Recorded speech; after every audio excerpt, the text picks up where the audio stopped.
Hello everyone, চলো দেখে নেব তোমাকে কষ্ট দিয়ে উনি এখন কেমন আছেন।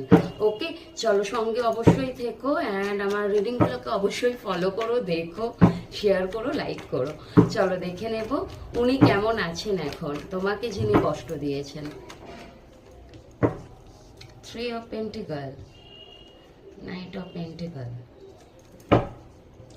দেখো মানুষটা কিন্তু এখানে বলবো ওনার লাইফে কেউ আছে, জানো তো, ওনার লাইফে কেউ আছে। মেবি তুমি জানো কি জানো না আমি সেটা জানি না। হয়তো যে তোমাকে যেই কারণে কষ্ট দিয়েছে সেটা কোনো থার্ড ব্যক্তি হতে পারে যার জন্য কষ্ট দিয়েছে, এবং তার প্রতি হাইলি কিন্তু ওনার একটা বলতে পারো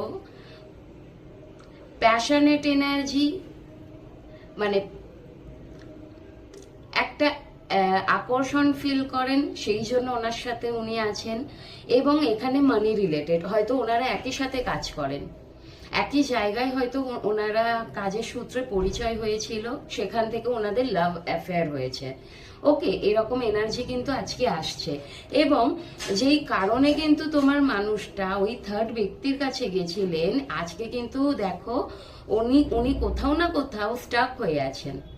কোনো রকম ওনার লাইফে কিন্তু গ্রোথ নেই, মুভমেন্ট নেই, যেই পজিশনে ছিলেন সেখানে স্টাক হয়ে আছেন। না ওনার লাইফে কিছু মানি পাচ্ছেন উনি, এবং ওনার কেরিয়ারে না উনি ফোকাস করতে পারছেন, নাই ওনার ইমোশনালি উনি কোথাও এগোতে পারছেন। টোটালি উনি ওনার এনার্জিতে স্টাক হয়ে আছেন, যেই কারণে কিন্তু উনি তোমাকে ছেড়ে ওই থার্ড ব্যক্তির কাছে গেছিলেন, সেই কারণটা ওনার ফুলফিল হয়নি। ওকে, এবং উনি কোথাও না কোথাও একটা স্টাক হয়ে আছেন। আমার এখানে মনে হয় থার্ড ব্যক্তিও হয়তো তোমার মানুষটাকে রিজেক্ট করেছে, যার জন্য উনি খুব বলতে পারো মন খারাপ।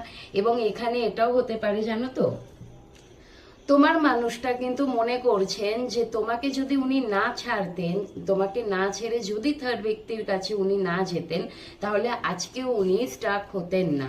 হয়তো ওনার একটা গ্রোথ থাকতো ওনার লাইফে। আর সেটা তুমি যে ওনাকে একটা সময় অনেক বেশি অ্যাপ্রোচ করেছিল, ওনাকে সবসময় হয়তো প্যাম্পার করেছো, তোমার ভালোবাসাটা দিতে চেয়েছো, হেল্প করেছো, তোমাকে যে উনি একটা সময় রিজেকশন দিয়েছিল সেটা কিন্তু আজকে উনি রিগ্রেট করছেন।